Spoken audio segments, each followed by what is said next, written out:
96,000. Hey, yo, somebody won. 96,000. Yeah. If I won the lotto tomorrow, well, I know I wouldn't bother going on no spending spree. I figure business school and pay the entrance fee. And maybe if you're lucky, you'll stay friends with me. I'd be a businessman richer than Nina's daddy.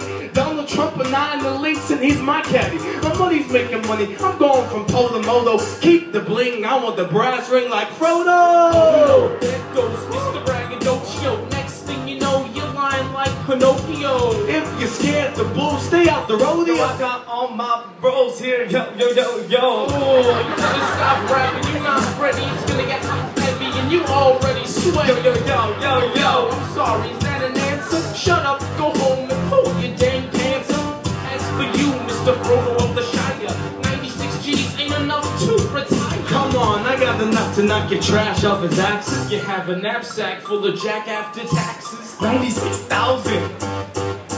96,000. 96,000. 96,000. For real though, imagine how it feel going real slow down the highway of life with no regrets. And no breaking your neck for respect or a paycheck. For real though, I take a break from the wheel, no wheel throw. The biggest block party, everybody